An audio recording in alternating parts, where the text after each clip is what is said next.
Mm.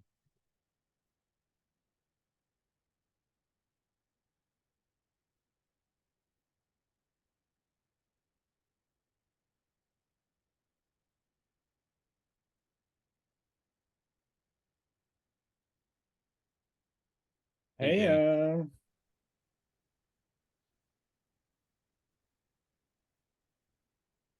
Hello, everyone. Hey, Luke. howdy Lloyd, howdy Hey, Luke. how's it going? Doing Hello, well, doing well. hello, Christina, Tommy, Vanessa. I see some of you are uh, marathoning through the meetings. Much appreciated. I saw some friendly faces on the challenge team. Onboarding call that just took place, all pointing in a direction that Thursday is coming. So a new crop of funded projects is going to be soon known. So that's quite exciting. And yeah, still a few more days to go about it. Everything on track for Thursday at this point still? It feels like it, but at the same time, there's so many moving pieces. It's always like mesmerizing how big of a juggernaut it is. All these different things that need to sort of come in together, and then sort of magic happens. But so far it looks on track. Nothing suggests that there should be any delay. So fingers crossed. Oh, they are. They've been crossed since, last week. So refuse to uncross them. Absolutely. Yeah, getting arthritis, right? That's right. All right, good stuff. I think we have a bit of a small group today, which is also nicer in some aspects, again, because we might get more out of the conversation as well in terms of maybe diving deeper on a couple of subjects. Do you still have the access to the Miro board from the last week?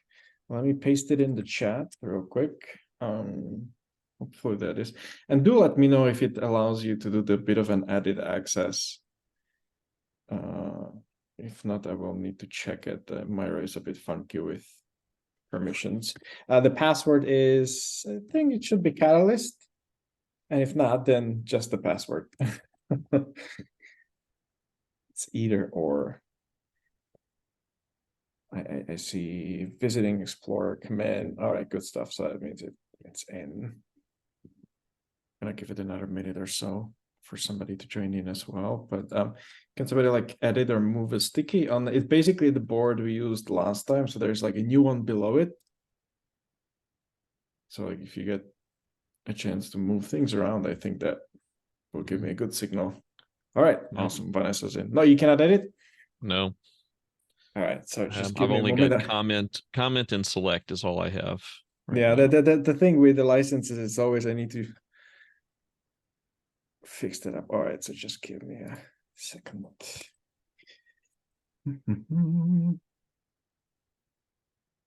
Anyone can.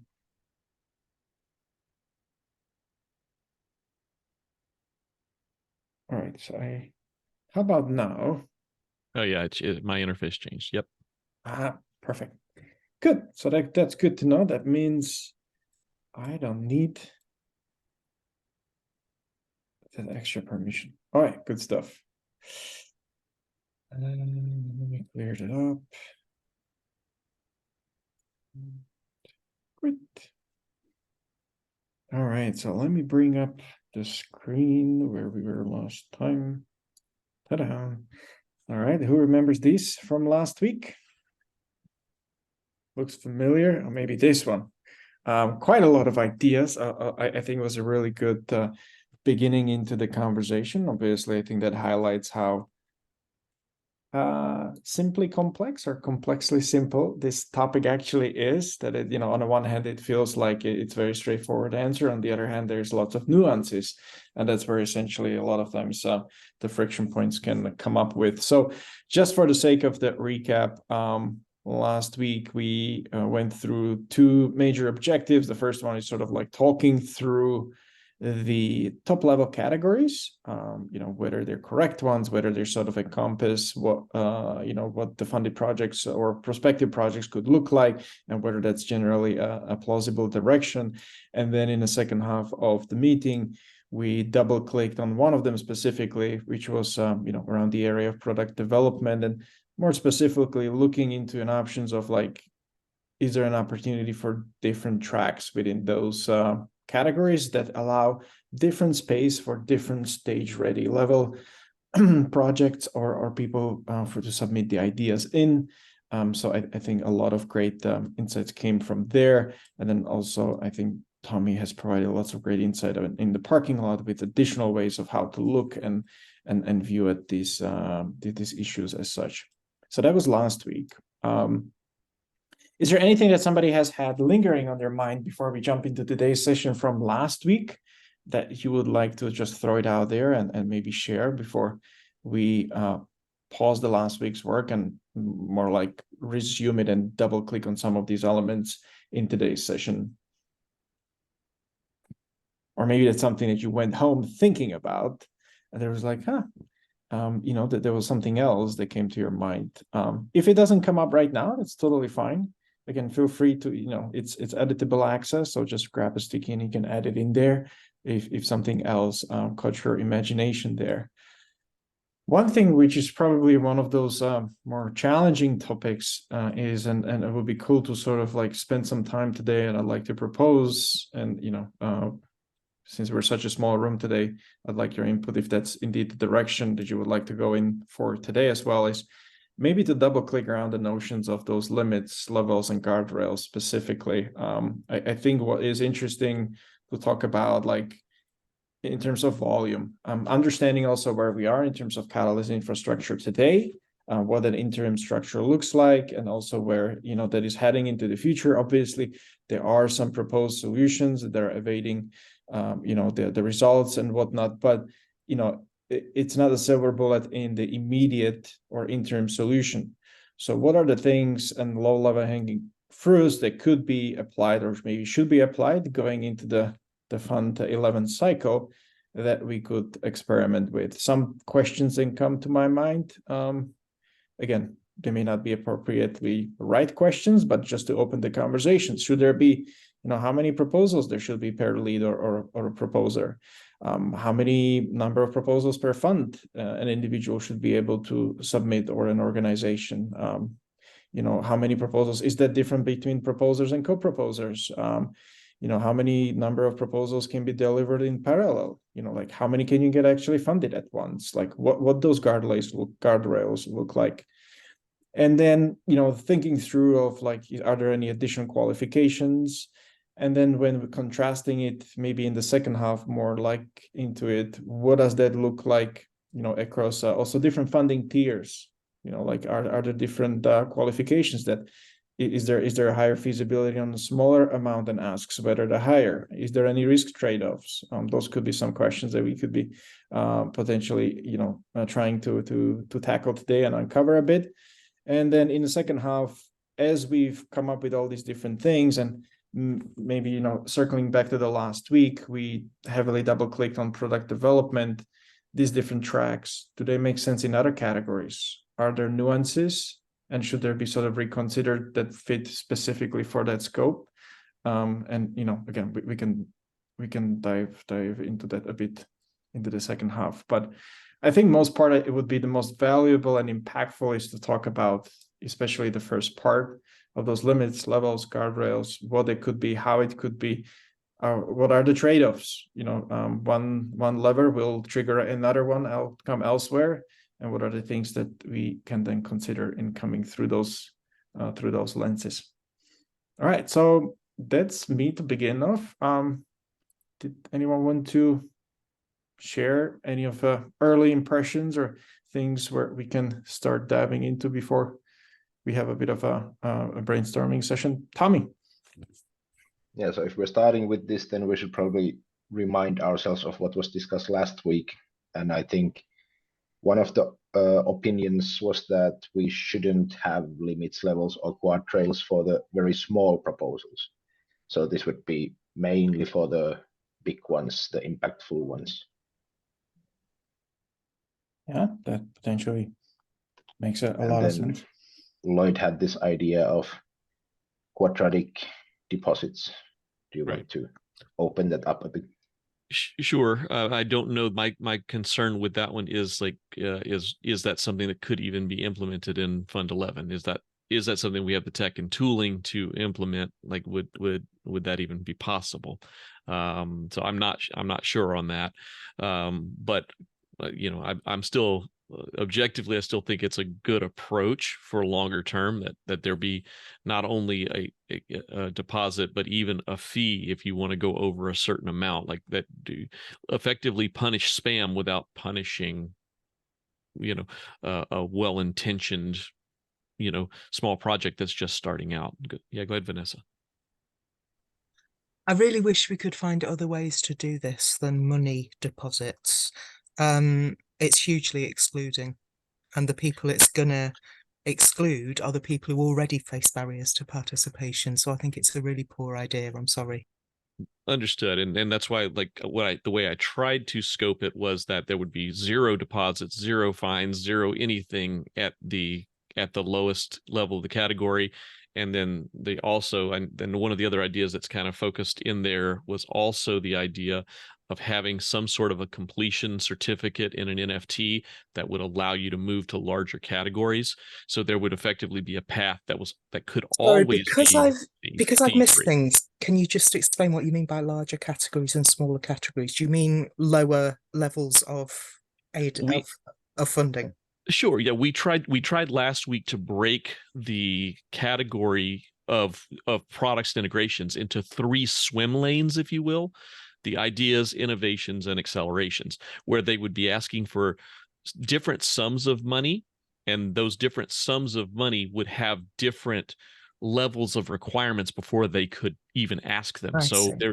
So what you're there would basically be saying here is that people who don't have a lot of money and who are already really excluded can't put in a big project and are limited to like small I stuff. don't think that was There it will at be all. more Even if hoops, they but not have, even certainly. if they've successfully proposed in a lot of other funds, they're No, still not at all. Right. So this was more that if you want to propose for 1 million ADA, and we were literally talking, you know, million ADA plus type projects, but maybe, you know, the scope could be wherever we put it, but say 1 million ADA plus request.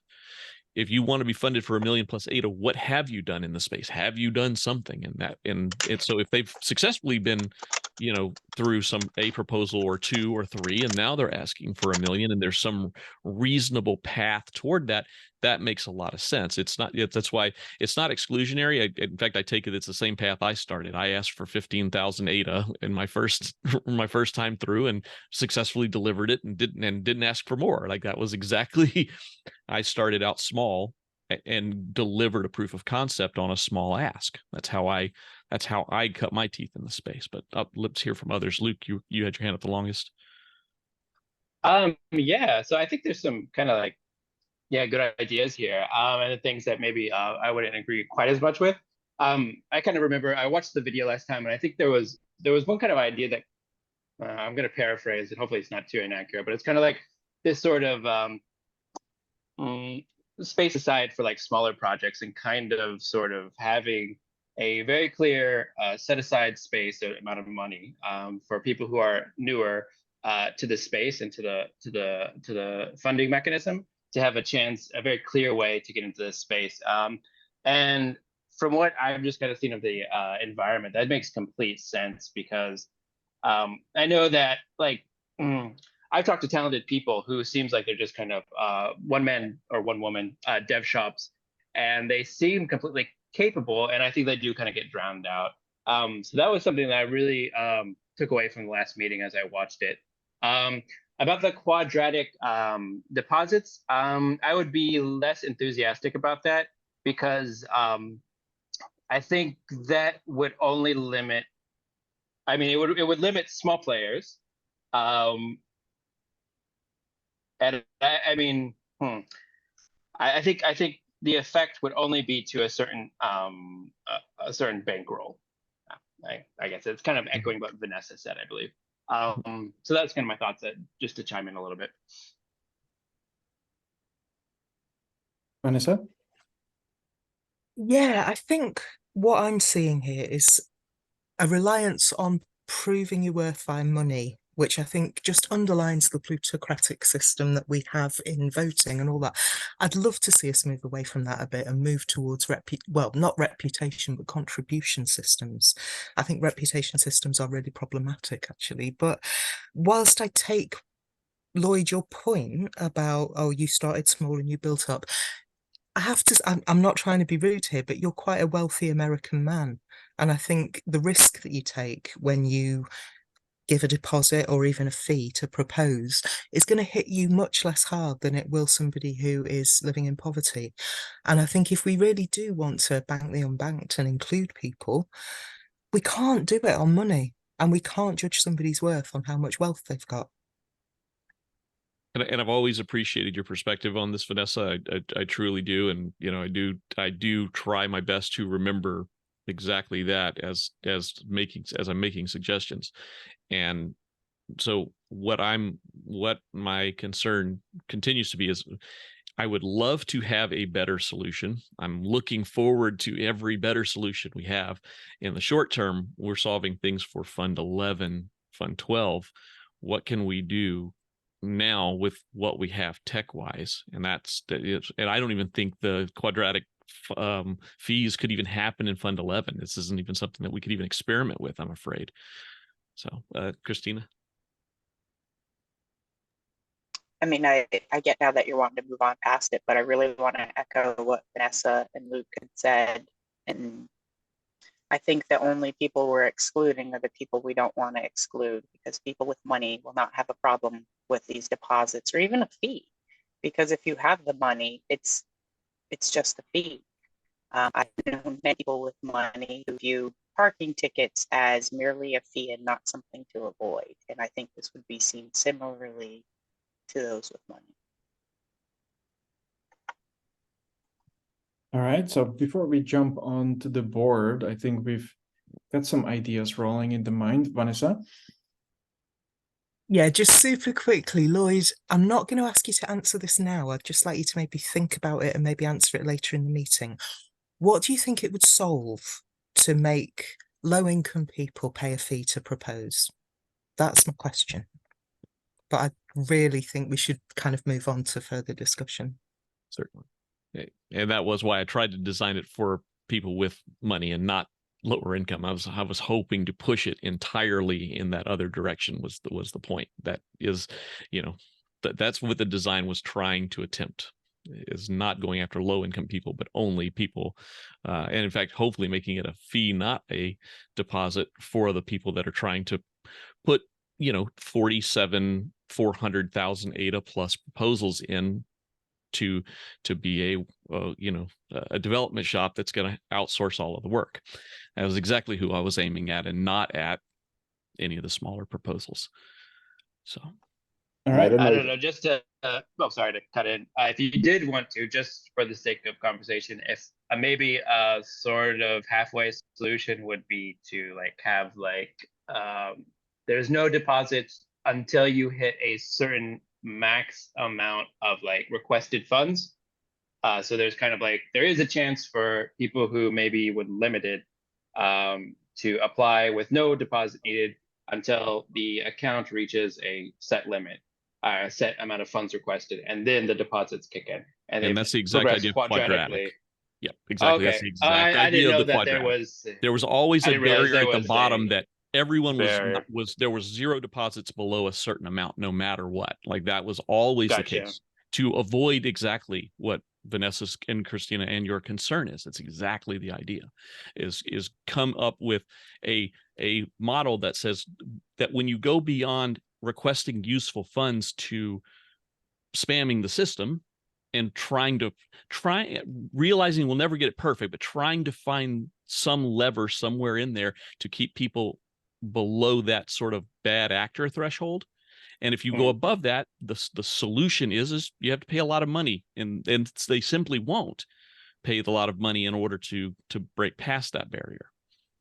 I have to just cut in really quickly and say it doesn't actually address the issue I'm raising, because it then means that people who are in a low income background are not able to progress to propose, because it will always be too much of a risk for them. Even if they've had loads of successful proposals and earned money, they still will find that a barrier. Some of that is psychological even, but also some people, no matter how many successful proposals they do, they never quite get to the level where they are wealthy. I would wonder, why not have some kind of a rule that says, right, if you put in a spam proposal, then something will happen. I mean, maybe you can't charge people for that, but your proposal will be deleted even. People have talked so often about having this 2-tier thing where we first assess whether a proposal is bollocks before we let it go to the vote. Is it That would be lovely. complete? That would be absolutely lovely. That's I recommended the Catalyst risk assessment protocol in order to try and do that as well. Again, something that we hopefully will get in testnet once we're up to that point. It's being built now. I'm working with Lido and their API, and we're working on building that risk assessment protocol right now to try to offer some different views of front running. And that's what this would be. It's leading filters on proposals prior to them going to the vote. And I would love for that to happen. And what if wealthier proposers were able to give money to kind of subsidize a smaller or poorer proposal to pay a deposit, and then you get your deposit back if your proposal is not bollocks? That also sounds amazing. Some kind of a foundational thing. That's similar. There's a proposal that I have in for Voltaire. So it's Voltaire related, not Catalyst related, but the Voltaire proposal that I have in is a means of doing exactly that, where you would have a system that you go through, and if you go through the system, that your deposits are covered. So anyways, I'm sorry, Danny, I know that's off topic. No, it's good. I think it warms up the room. It gets our rusty brains flowing. So I appreciate it very much. And I think, it's definitely a topic that, we can always spend hours debating on each end, and it's okay. So let's reorient back. So let's park the deposits for the side for the time being. I think, just deposits on their own are a bit of an ambitious endeavor for Fund 10, given, the technological challenges, and also lots of valid concerns about the approach and how and what are the intentions and what are the potential outcomes. Again, when I pair it to the initial opening statement, we pull one lever, we fix something, but something else is going to be pushed elsewhere, and very often it's very challenging to predict exactly what the outcome will be. So maybe reorienting to something which again will not come without its challenges, but it's something that can be quote unquote easier or easily implemented on the face of it, but also some trade-offs come of it. And that's the thing that we chatted about, like what about the max limits? And I'd like you to think about this. Think about, why a max limit? What are the things which they achieve, and what are the pitfalls of having the max limit? Also understanding where we are today, because obviously there's different things that people, we could basically do in the future, but understanding where we are here today and going into the Fund 11, when we try to take the concept of the limitations of like how much a single person, single organization could propose, what does that achieve? What are the pros? What are the cons? Try to sort of think of it still manning in each direction. Like ask yourself a question, why this is a good idea, or why this needs some kind of cautious approach. And grab some stickies and start dropping those ideas on the board. Let's spend about 10 minutes on it at least, and then let's continue the conversation right after it. So feel free to put anything you would like on the board with regard to that. Luke?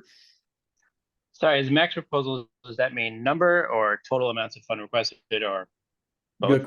Good question. That's exactly basically Gotcha. figuring out what that limit is and how to what is the right wording. Is it per proposer? Is it per idea scale account? Are there things that we need to consider in the fund rules? Things of that nature. So if there's any questions you have in terms of the doubts, let's put it on the board, because that is likely not a unique perspective that we need to also account for. Everybody has the access and everybody has the board. Just in case you joined in later. Christina's in the office. I will reshare the Miro board. And again, password should be either Catalyst or just straight out password.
I'm gonna have to split my attention here for a few minutes. I've got to step into another call, so I'm just gonna mute you guys for a bit, but I'll continue to, I'll participate again after this other call.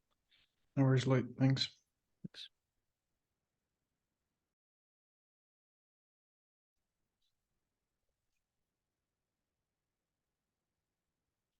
What are we doing?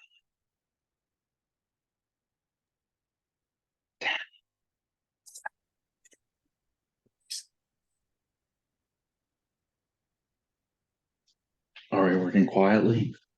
Yeah, we're on the board right now. So basically looking through the lenses of introducing a max limit. What are the pros? What are the cons? What are the opportunities around such implementation for Fund 11? Things to consider, things to be aware of, trade-offs, things of that nature. There was a Max mention of limit. mention of multiple accounts, and now we have like 3 Christinas on the call. Well, that's, yeah, I mean, Christine Quasar, change your name again. Christina, thank you for sharing a link. I didn't realize that I had registered for this twice. I thought it was No worries. recurring. And by the way, I am Quasar. I will get my ID if anyone believes or doesn't believe.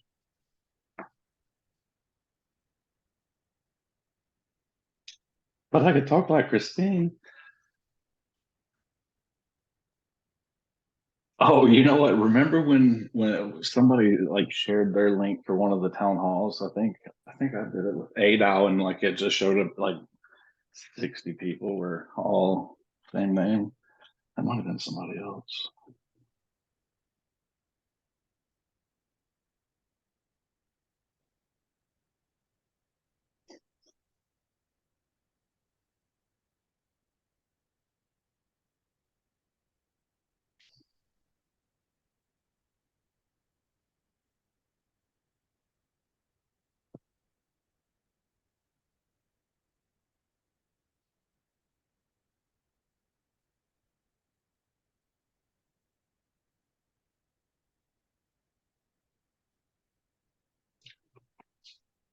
Danny, did you organize this meeting? Did you get the confirmation registrations, or was it done by the community? As in, did people register for the meeting or? Yes, sir. I think it would, but I don't have the enabled, like I don't get the notification each time somebody registers because I'm on so many Zoom calls. So it does on its own. There is a registration just to avoid a robocalls from the internet.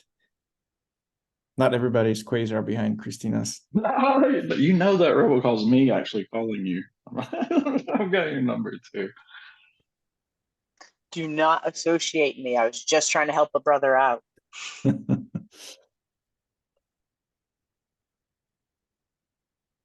I can.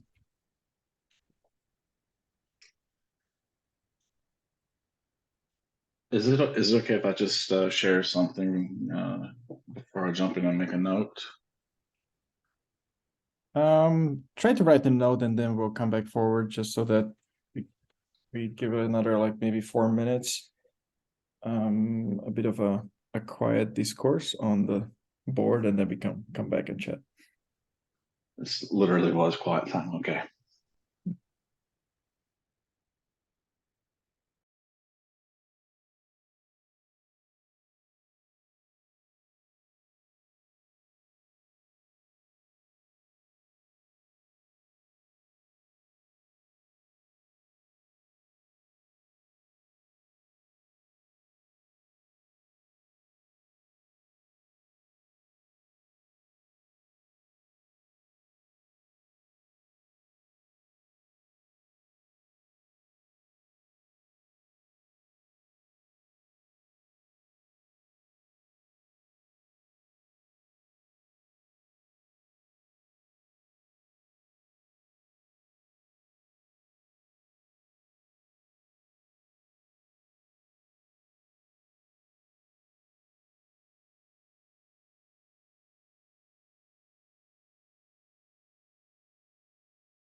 All right, it feels like we have a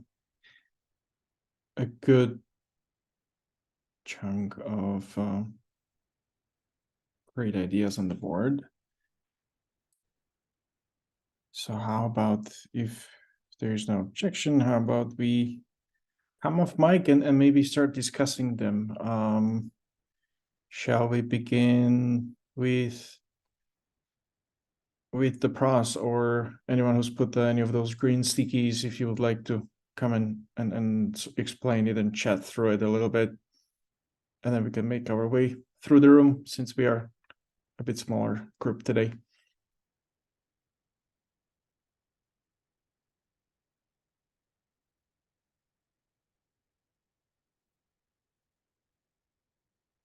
If not, I can start just reading them off a little bit. So when we talk about the max limits, obviously there's pros and cons to it. I think the most obvious one that generally comes to mind is definitely the reduction of the voter overwhelm. It seems to be a theme in terms of the sheer volume of proposals and understanding the ballot. Then there is the reduction of spam proposals under one name will likely shift to pseudonyms, fake names. That's probably the biggest challenge here on the con side of the things as well, that, it's easy to bypass the limit if you have more accounts, friends and family, that sort of stuff. Incentivizing gaming the system. Do we want to talk about a little bit of trade-offs between the ability to reduce number of quote-unquote spam proposals or volume of proposals under a single account, and how that may impact the dynamic if something like that were to be implemented?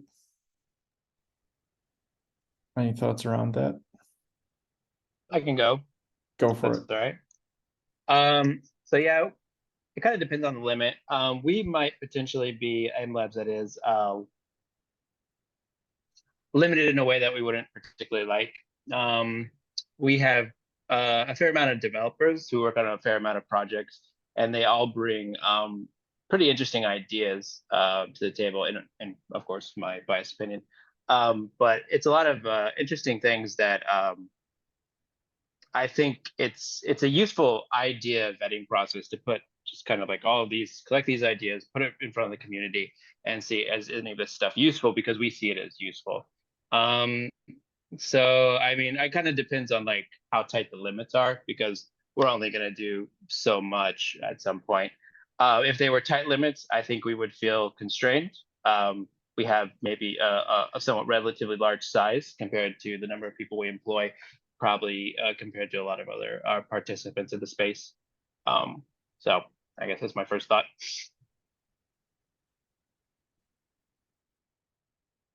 Thank you. Quasar, double hand up. Which one is it? Go for it. Would anyone mind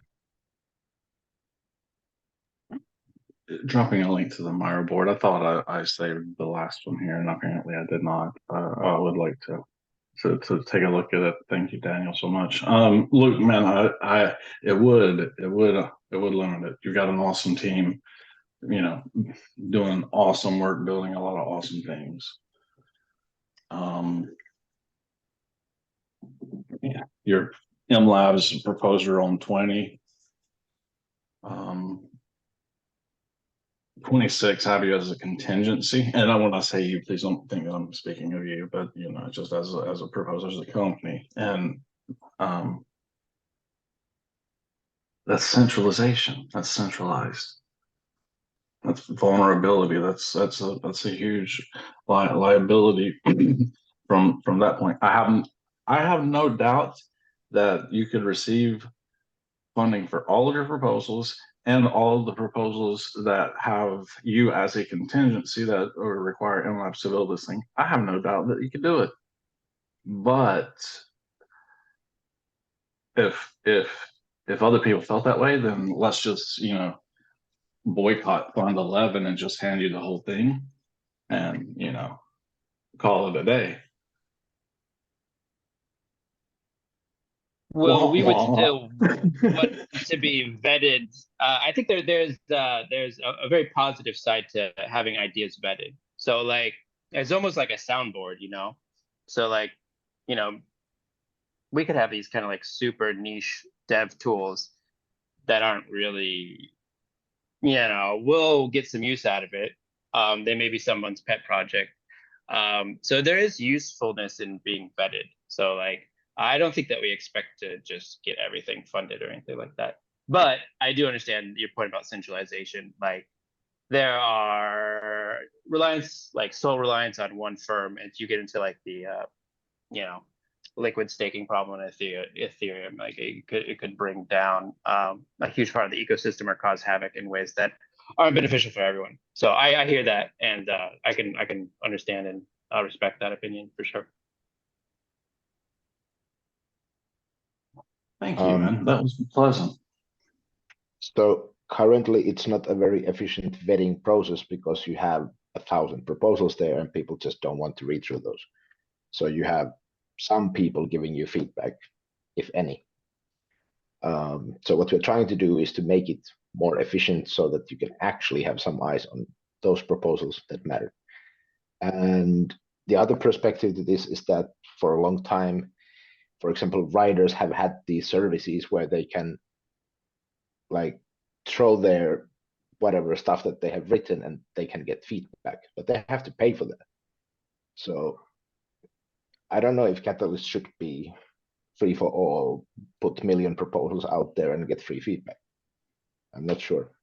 I'm sorry, I meant in terms of the vote, like the vote would be the deciding factor, not like, hey guys, what do you think about this? Like it's a very firm, you know, decision, I guess is what I'm trying to say, if that makes sense. Yeah, Yeah, vetting is not voting. But that's what you're saying. Sorry if I interrupted you, Tom. it's okay. My daughter interrupted me also.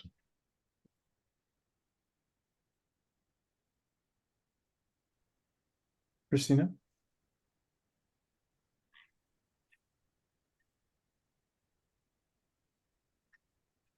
You are muted. Thank you.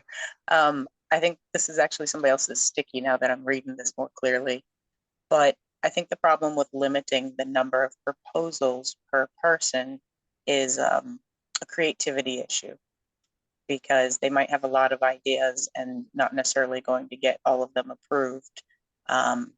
But to give them the options to put that out there and see what the community is actually interested in. Because again, this comes back to what the community wants to vote for. I don't think that limiting per person really serves the community.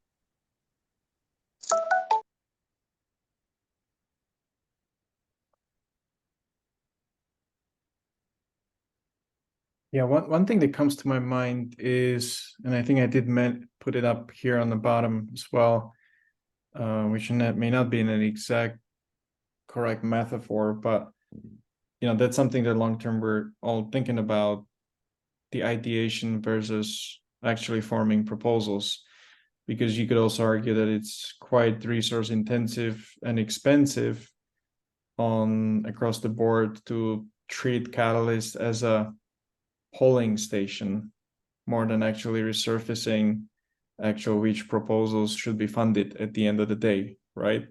So it does bring the challenges, which we're talking about, the voter fatigue and overwhelming tendencies, where essentially do you still get the output on the other side of the equation of like the voters making choices based on some informed decision making if it's done in such a big voluminous amount? And how can they actually creatively spend enough time to make those trade-offs efficiently enough to understand like how to prioritize through a huge chunk of the proposals? Just an idea of like that's sparking my mind in terms of like polling, which could be a gap in that could be filled in as another opportunity. Vanessa, and then Tommy. Yeah, I'm just thinking there's a sticky somewhere which I can't find now, which says something to the effect of, are we sure that it's the number of proposals that are submitted that is causing voter overwhelm rather than the content? I'm going to come back to an idea that's been discussed before about tagging and about making it possible for voters to find the kinds of things that they are interested in. And maybe that limits the amount of voter overwhelm. There's also the idea that maybe the different categories could actually run on a different cadence, so that, you know, if you're interested in a particular kind of proposal, you know, you're looking just at that. The other thing I wanted to raise, just to echo what you said, Christina, which is, I think in the past, we used to have this idea that the number of proposals people submitted was something to do with how many they could actually deliver. But as we keep changing the system, the more and more it changes, the less people can have a sense of what will get funded. So it's becoming more speculative, and I think people are putting in proposals to see. Maybe in the past it was valid to kind of go, oh, this person's proposed 20 things and they wouldn't be able to deliver them if they were all funded. Now I think that's almost vanishingly unlikely anyway, so maybe it's not an issue. Yeah, kind of echoing what you said, that it's not just this limit conversation, but we should also, I feel like a broken record saying this, but we should consider having a continuous and not fund-based model where we can have different proposals in different stages at different times and people contributing to those over time. And then when they're ready enough, then they could be submitted for review. Danny, does the Catalyst Voices cover some of that? It does, right? My reading of the proposals, it covers some of that idea. Yes, and that's sort of like it signals a long-term direction that if endorsed, then it brings an capability of us to basically move away, first of all, from idea scale, because that's the single most limiting factor. We cannot mold that thing. We've done the most we can, and that's it. That's the end of the line of what it can achieve and what it can be shifted into. So the Voices tries to basically bring a platform that allows you to have a continuous ideation. There's no rupture between the funds, so people actually don't have to repeat the same proposals over and over. So there's less administrative overhead and more directed innovation that is, you know, that allows you to just keep continuing on working on something if it didn't get through this time around, and you can just have that continuous ideation again. But that's the music of Catalyst Voices if and when it gets you know, if it gets approved. But to that sense, I've been a huge fan of continuous ideation. You know, I've tweeted, talked about it quite a few times. The challenge with it is implementing the tech stack and the platform that supports it, and essentially that's how the Voices also came about. But like, because that's a relevant point, circling it back into what is feasible and what makes sense within the context of Fund 11, right? That's essentially the scope of what we are able to mold and iterate from between the Fund 10 and 11. Maybe the answer is that there is no change, but like we should have a really good grasp of understanding of like, why is that a preferred choice, so that clearly the trade-offs can be communicated, and then also the wider community can understand the implications that this is not just something that like being left and not debated or talked about, but that there's some reasoning behind it. So, and if there is to be a limit in Fund 11, in what sense it makes the most sense?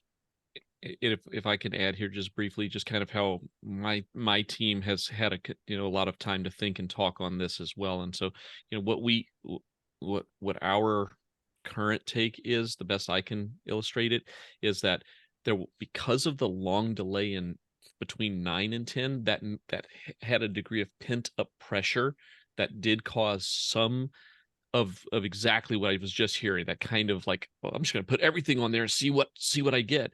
I think a lot of that came from that. And I think that coming out of 10, if we see a regular cadence of 11, 12, 13, I think you're going to see a relief of some of that pressure. This is what our guess is. No crystal balls, but we'll see a little bit of a relief from that, and just some kind of a better idea of what it means to put proposals in ongoing funds. One of the things for me and for my group of people that I work with, because I do work across several teams. I think everybody here knows that, but just full disclosure, I work across several teams in the space, and so I'm kind of the face for 3 or 4 teams, and it could get confusing.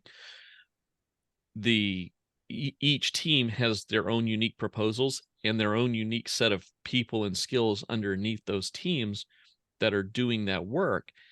And so they may have, I think there's 4 or 5 with drip drops, but each of those 4 or 5 in drip drops all had entirely different people working on each one of them.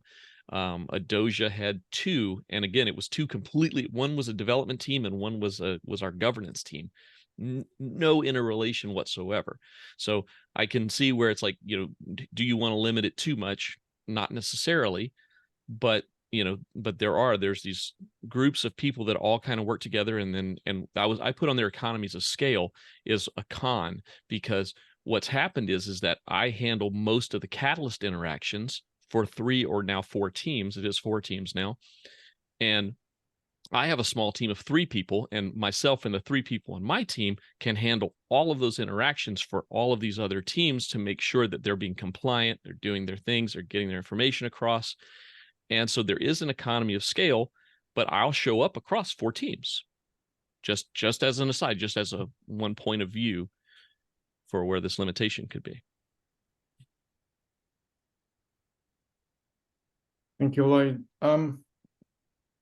I think what comes to my mind, I think if it's virtually under a single company and organization, I think it really also, I understand where you're coming from, but I think it may be challenging to be segmenting into the departments within the company, because like where does that segmentation end? And then it's quite challenging. So I think realistically we would need to be staying at the level of organizations, right? Like, if it's one organization, let's say how many proposals or things of that nature, because then you're going onto generally, like, we would be going into an atomic level. Like, where do you stop? Yeah. Like, is it a person behind the desk that has a single idea that now that's submitting on behalf of a team? So I think, practically speaking, in the current stage, I think that would be more on an organizational / individual level, that there is some separation of interest, that if so, that organization may have a limit and an individual has a limit, but not the crossover, that it's not an individual working for organization that now submits in a proposal that is now independent and doesn't count in, Definitely, I mean, good points. Yeah, just a different, different take on how it's panned out up to this point.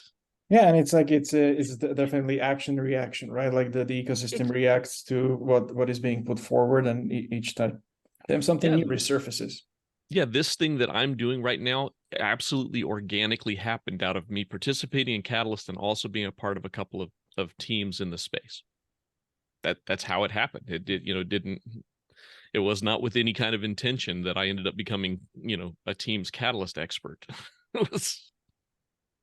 Is there, maybe for the sake of the argument, is there a number that comes to anyone's mind in terms of, like, what is enough number of proposals, or what is the something? Let's say if there were to be a limit, what is the number that comes to your mind? Is it 3, 10, maybe it's 50? It could be nothing, right? But is there anything that anyone feels specifically about, and maybe if you care to share why that could be an interesting number? That number that I just said of 5 for drip drops, it was the absolute most that team could take on at any given time because of the divisions within the team. That was the most, and it's a fairly substantial team that's fairly well funded. So, but even so, 5 was like, can I do all of these in parallel? Can I project manage all of these in parallel or not? And that was the number that we stuck with. It was like, yeah, there's 5. And that's 2 of them were on a very similar development track, like extremely similar. So when you say they're both open source voting. Yeah, when you say 5, is this within the realm of like entire fund, or is it the capability of a team from your experience, looking specifically in your case? That's right. In my case, it's 5 for the fund, and no more than 5 for the entire fund, because and they had other ideas. We shelved about 8 ideas that we shelved for later, because they just weren't ready. They were not. There's actually one squeaked through on a doja that we were like, nope, that has to come back. I talked to you about that one, Danny. I had to pull one out because that did happen. We were like, no, that's not ready for prime time. Take that out of there. So it, trying to think of it from I don't want to say corporate responsibility, but just kind of community and focused responsibility on what the team can actually deliver. They were all bite-sized. That's another thing that gets a little weird. None of our proposals are big this time. They're all actually really kind of small chunks, no more than a few months worth of work, and they could be spread out over longer if they needed to be, but really, honestly, most were like 4-ish months worth of actual development time. So, we tried to be more atomic in what we were asking for funding for, thinking that we would get this 11, 12, 13 fund, and not saying, oh, this is the only funds we're going to get for a year. Let's go all in and get everything we can. We're opting for the trust the process.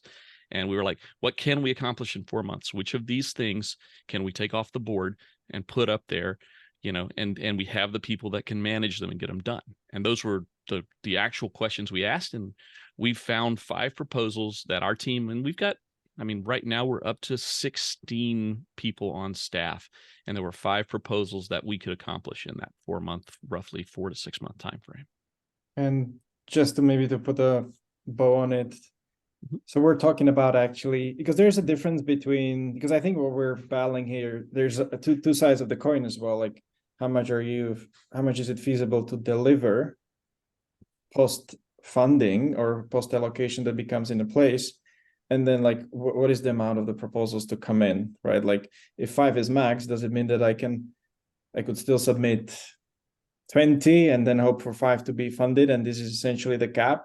Could that be that there's a distinction between the two, that the teams would have to actually prioritize if there's too many projects that maybe you actually need to choose in the end? How many of those will you prioritize, and then the rest of the funding is reallocated to the other fundees based on the tally? Again, I'm spitballing ideas, but and I like that spitballing, because that's exactly like we had that same concern. It's like, because we have a couple more that were mature enough, but we said, hey, if we put those in, we have a real risk of not being able to deliver everything we're supposed to deliver on time. And that was a legitimate concern we had. And we, again, I take this as pride, but we try to lead by example with what we're doing. And so our lead by example was, the maximum we can accomplish is this. That's the maximum we're going to put in. And again, trusting the process, thinking that that's the maximum that we could handle. If we got all of that, we could deliver all that. If we only got a part of that, we'd deliver the part that we got, and we would make other accommodations for the other things, push them to Fund 11 or whatever that ends up looking like. Okay. So that was the direction we chose to go. Okay. Thank you. Lloyd. Sure. Thank you. Lloyd, are there any open and ongoing, not yet completed proposals that went into that consideration? And also, how much time did you allow for one of the 5 to go off, to not stay on this timeline, to have an impact on the others? Yeah, so in brief, the ADOJA program has one piece that they're wrapping up right now. It's a smart contract piece that they're working on from Fund 9, and DRIP had some extra stuff added by the milestones discussion, that they wanted an additional milestone, and they're going to complete that also by December. But that did play into our planning to make sure we had enough time. But the way that it'll happen is those wrap-ups are by our tech teams, and our startups on everything is more our design teams and our user-facing teams, and have little to do with our developers. So they'll actually be wrapping that code up before they'd even be able to touch the code on the new stuff. So we were pretty confident that we project managed it in a way that it would that nothing would be impacted by that. So.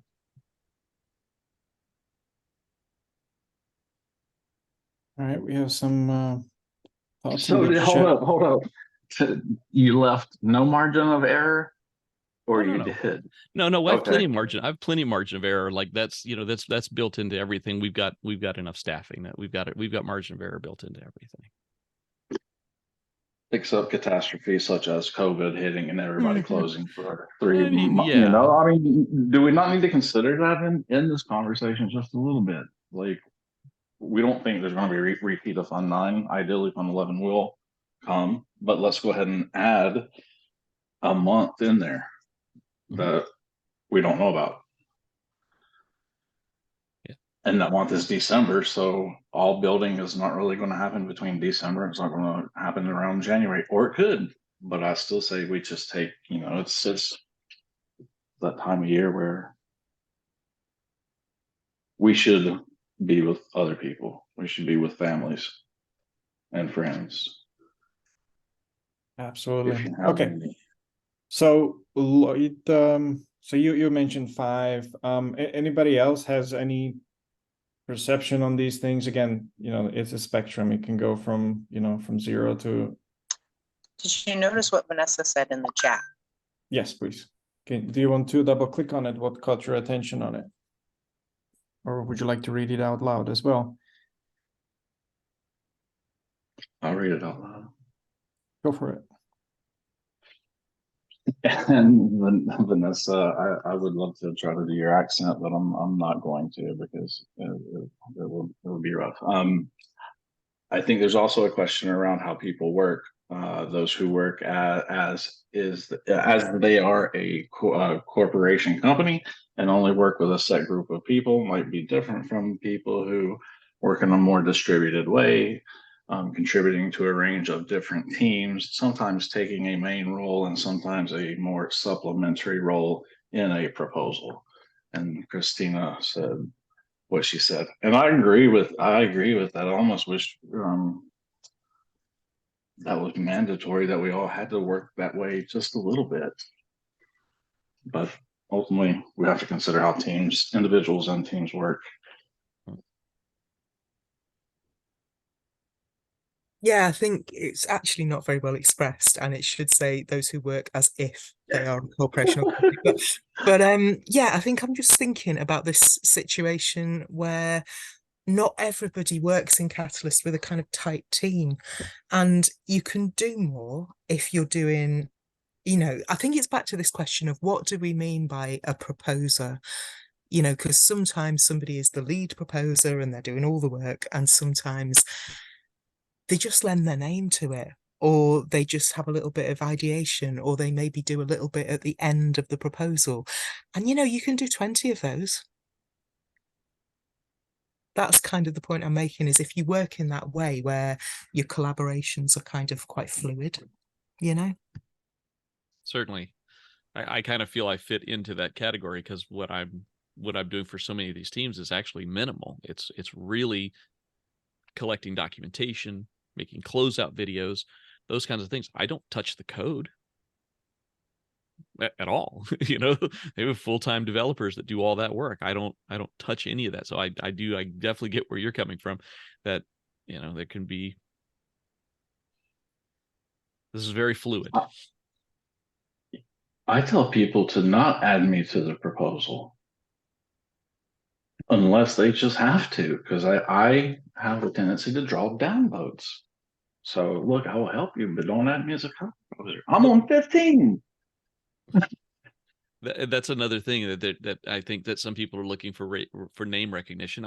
When now this, and again, this is a symptom of the new change that we no longer are sorting by, not that I'm saying it's a bad thing, but we're no longer sorting by those community rankings. Because of that, now name recognition is pretty much the only way you're going to get easy recognition in this space.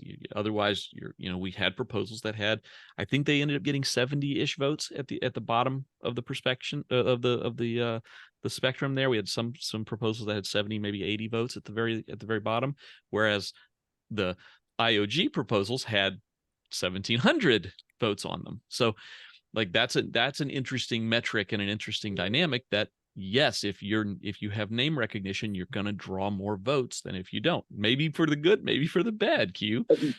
Yeah, I don't want to be drawing no votes. That's why I say, seriously, Right. don't have me. But I'm glad people do. But they don't get funded. Wrong All right. recognition. So it feels like aligning on some kind of like level of numbers is a bit challenging. Maybe if I were to rephrase the question, is there any number that you would be taken aback when you would be choosing who to vote for, or like going through the voting app and going through the interfaces as we have today, and you would be like, hold on, that feels a bit too much, or otherwise? What is that Can it range? be a Is there little any? bit of like voter due diligence though? I mean, I certainly saw some where I'm like, hey, I've seen this guy's name like dozens of times. And then that stood out to me. So I did my own research. Who the heck is this guy? Why is he in all these categories? And I started to see a lot of them were kind of the same, just phrased them differently. And I think that comes to a little bit of due diligence. Don't just blindly vote. Luke? Thank you, Christina. Yeah, that's an interesting point. I just kind of feel like with this thing, like the number I would fall on my decision here that it is challenging. But that said, I think you know it when you see it, right? Or you have a suspicion when you see it, and that's kind of like maybe just something that every voter has to go through. I don't know, maybe it's also a sort of call for community self-policing, saying I don't know if it's necessarily we want to say go around and call out people, but maybe that is a one way to put it, is like suspicious behavior should be noted. I don't know. It certainly happened. It absolutely happened this round on crypto Twitter. Several proposers were called out in that way. Yep. Luke, you're an interesting case because you're a development shop. So no, it's seriously, like, you are listed on quite a few proposals, right? But how much of that is what you guys are doing, and how much of that is the other teams have to take lead? Like, you are an interesting edge case. So I'd like to hear. Well, for us, we have our core proposals, and I believe that number is 17, and those are things that we take the lead on. We have the main responsibility, and then we also support clients and partners. So we are obviously working with them, but in terms of like the decisions, we take direction mostly in a lot of those projects.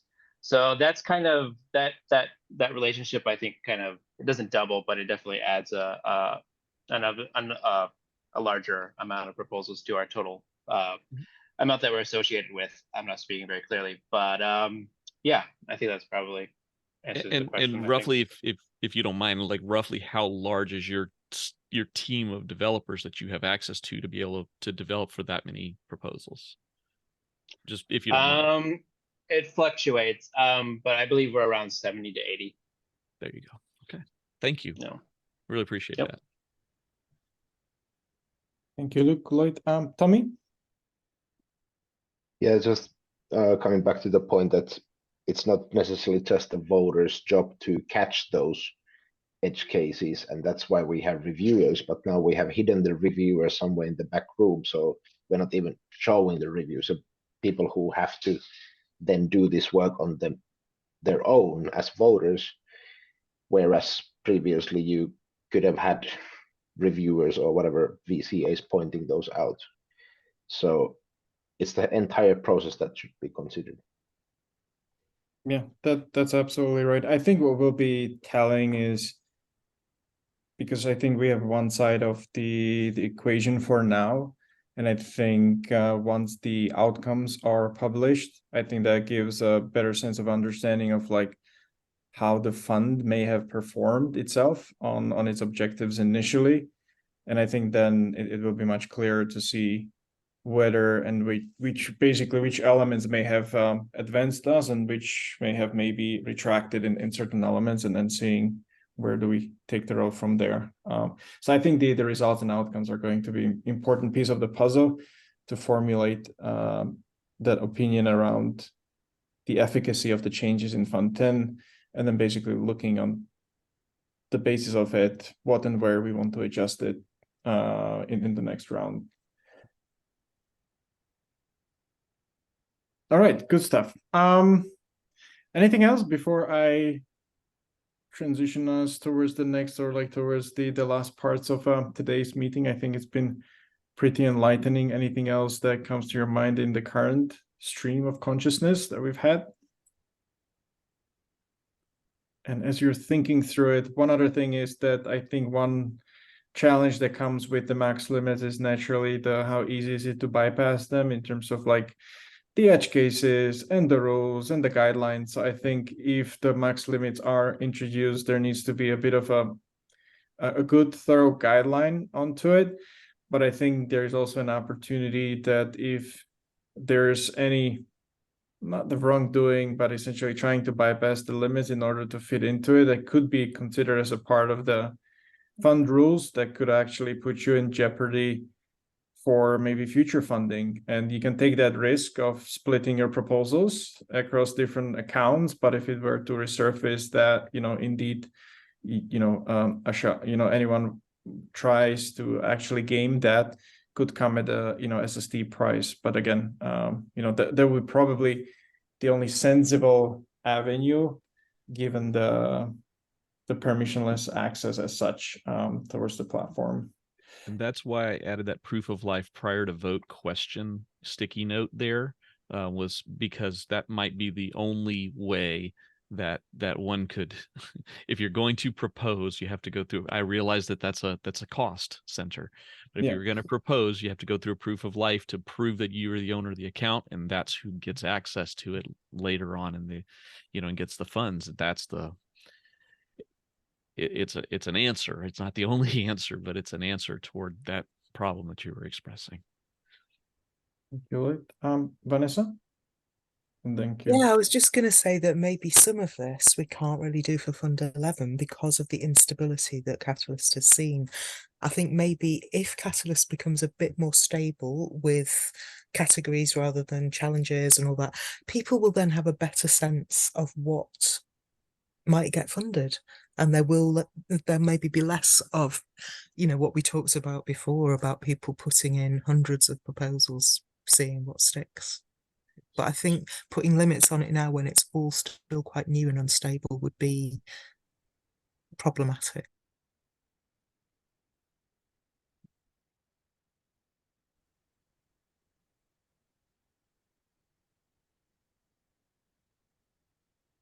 Thank you, Vanessa. Quasar?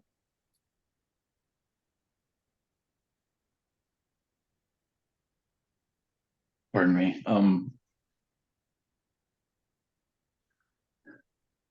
In general, I wish I'd have been here earlier.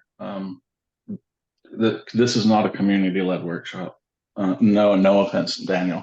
I don't feel like this is a community-led workshop that will really have community input. I just wanted to share that as something that I'm feeling at this point in time. I feel agree. It's a fair point, though I do raise an option that, there is no restriction on holding workshops. There's no restrictions of coming into the room and actually talking and conversing and formally capturing these things. At the end of the day, we always have to recognize of the fact that there's, rightfully so, there's lots of opinions, but they need to be formalized somehow, and they need to be brought forward together on a table, and they need to be parsed through, understood, and then essentially made sense of like what could be pushed forward. I can't make, nor anyone else, come to these meetings, but I can hope that it does provide some informed insight in terms of like what's happening, what's going on, and then essentially use that as a leverage in order to see where opportunities are to iterate. So it's not just, coming left and right out of the blue.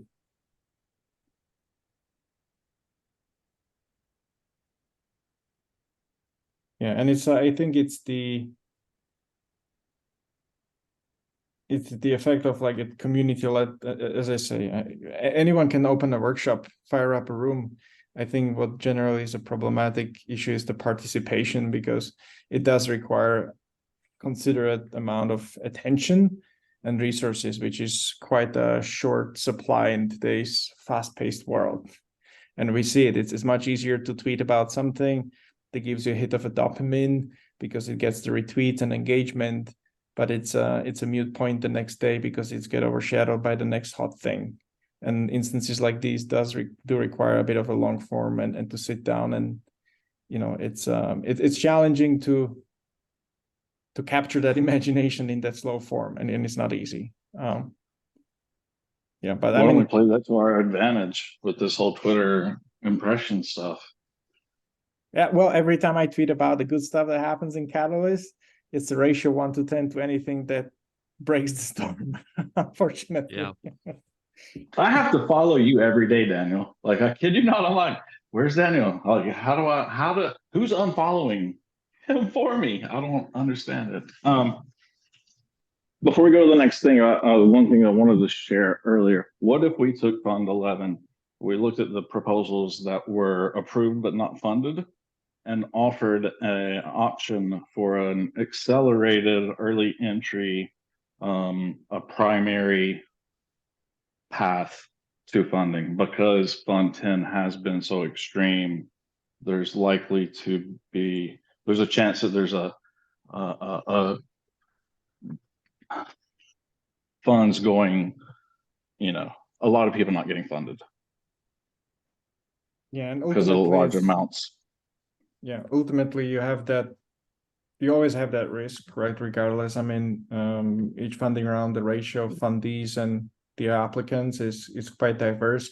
That's also like given to the fact of like, well, it's free for all to ideate, right? So you have that the big funnel is extremely wide. So when that is a case, I think in my mind, I think that will always yield a wide gap between what's actually, what comes into the funnel and what comes out of it, because the constriction on the resource pool, as long as there are no restrictions on the entry. I do like the idea of having sort of like, I don't want to call it second chances, but when you talk about the accelerated track, that could lead into what we talked about in some other instances of like, if you have if you've built up a reputation or credentials within the system, they could also amplify, play the role into how you can engage with it. It's the bit of a concept that is included in the community review. You have different levels. How can that be applicable towards people qualifying for different positions or ecosystem roles? And they can come from the variety of the ways, and they can sort of like elevate your profile. You get the incentives in return for participation, and you have some kind of positive net spiral for people to participate in. One thing that is challenging for the accelerated track, what would be interesting though, and I think once you have Catalyst voices, if that is to be in, and if it's implemented correctly and it goes the way that it would be envisioned, I think there's an opportunity for that, because that's where you have continuous ideation. Whereas if you've gone through the previous fund, but in case you just didn't finish high enough for the resource allocations, that you're able to continue with little effort, go forward, because you've exerted it already in the previous fund. And that's a lot of credit. That's a lot of goodwill that you're bringing in forward, though you do need to adjust for the time preferentials, because a lot can change in our industry, nonetheless, in a time span of a fund. So it's as a concept, I like it. It's unlikely something that can be implemented in Fund 11, just simply because it's quite a rocking adjustment, given everything that's in place.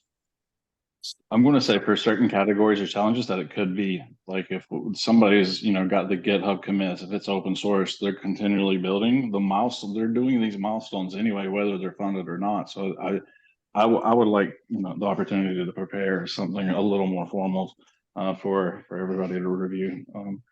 But yeah, fair enough. We sure this comes up every round. We also have every round to change something and to say, hey, Daedalus Turbo got through. That was 700 $1,000 that could have went to, you know, I a lot mean, of proposals. yes and no. It is still part of a milestones program. So like there is a divided accountability in terms of like what comes in and but also what comes out.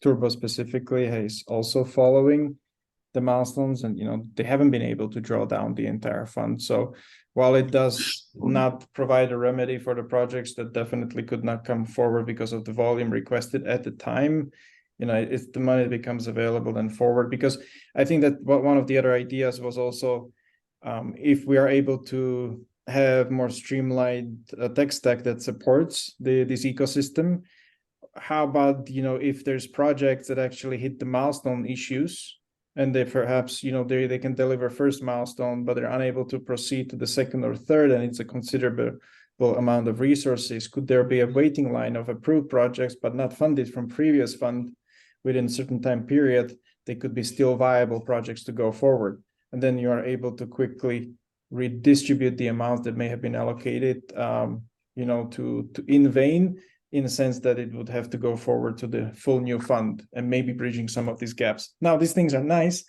but you need platform to facilitate it. That's the biggest challenge, and that's probably the most absolute problem that we are seeking to resolve with the introduction of the 2 roadmap proposals, because we're going to be always circling around with great ideas, but if we can't land anywhere, we have a great plane, but if you don't have airport, it's hard to land a plane, to put it simply. So that's the thought in there. Sorry, I saw the chat on the side. Am I missing there anything that anybody wants to bring forward? It's a off topic. We're Okay. chatting Catalyst Circle a bit, so it's No worries. it's I just see notifications and I just wanted to know. yeah. Okay, I do think we may be at the time today. Is that correct, or is the time escaping me? I think that's right. I- 12:28. Awesome. I would like to say thank you for everyone for making the time today to come by, share your thoughts. I think we've had some diverging opinions, and that's great because that highlights those gaps and like essentially where those opportunities lay. So again, I wanted to really say thank you for coming in, sooner or later. Quasar as well, appreciate you. There is if you want to catch up on some of the stickies, obviously they're on the board also from the last week. I'm going to try to share the recording as well at the soonest so we can redistribute it. I haven't gotten around, but I am planning also to just push it also on the Twitter. I've done it with a couple of the after town halls and the tech discussions, and that seemed to be also quite useful. So anyways, we'll be sharing. So hopefully we can excite more conversations around it. And it is not an easy topic to chat about. So I thank you for diving into it without without reservations too much. So that's Just before we wrap up, Danny, there was something in the chat that might be relevant. When we were talking please. about, are there enough people here or whatever? Yes. I just made a quick suggestion of maybe taking these kind of workshops on the road and maybe delivering them in Eastern Town Hall or Africa Town Hall or whatever. Just, because a lot of people, for time reasons or language reasons or whatever, they're not going to come to these. Yes, absolutely. And it also comes down to the question of bandwidth, ability to do that sort of a roadshow, which I understand that to my point earlier that anyone can open and have this conversation, and if maybe that brings an idea of like that I can when we ship it out in one of the newsletters or it's shared around, maybe I can excite people to maybe hold something independently based on these conversations, and then if there's a Miro output, we can paste it into this one as well, so we keep it into one like an overview. Like something just comes to my mind as a low-hanging fruit. If you want to go off of a little bit of what Voltaire did, we kind of got a foundation, a framework to work from, kind of like what you have here, Danny. If we maybe gave a blank, here's the foundation of how to hold the call, and if anybody would like it, I can share I did 5 1694 workshops, and I'll happily share my findings document if anybody wants to use that to kind of reference how they can write a findings document up. I'm not to be rude, but I think if the reason that we're taking it out is because people are not coming to you can't be telling them how to run their own meetings. You need to let people do it how they need to do it. Totally understand. I'm just offering it as a resource, not as a you have to do it this way. And that's why I was suggesting as well that maybe having the general topics, to frame it in the general topics. That's all. Yeah, That's to all. tickle the imagination. Like, it's not a prescription. It's like, hey, this is what happened elsewhere. Yeah. You know, take it And or that's leave what it sort of they thing. gave us in 1694 was, hey, here's a three. Right. It was very generic. It's a 3-part. You go through these 3 very simple steps, and then you come up with an outcome. And we ran multiple topics through that 3-step process. That's all that it was. And then I was able to collate all of those 5 workshops into one document, and I passed that up, and that was implemented as part of the learnings for 1694. So that's But what it the very much predetermined the conversation and excluded a lot of important issues. And that's what I feel it would do if we do it with this. Okay. All right. Thank you. We are at the time today. And any parting words before we go, other than that, to have a great day? South Carolina Vanessa is open for other town halls. I will go and read in my South Carolina Vanessa voice, please. And also, how about we shoot these questions out through the Catalyst Discord to the community channels and see if we can't really, well, honestly, let's spam people to get them involved. How many I per person? reluctantly can agree you- with him. By spam, I mean super productive, augmented materials. We haven't been communicating this much, and I do think that would be helpful. Sounds good. Thanks All right, so thanks for hosting us again, Danny. thank So you. that I win. Thanks, Danny. All right. Have a good day, everybody.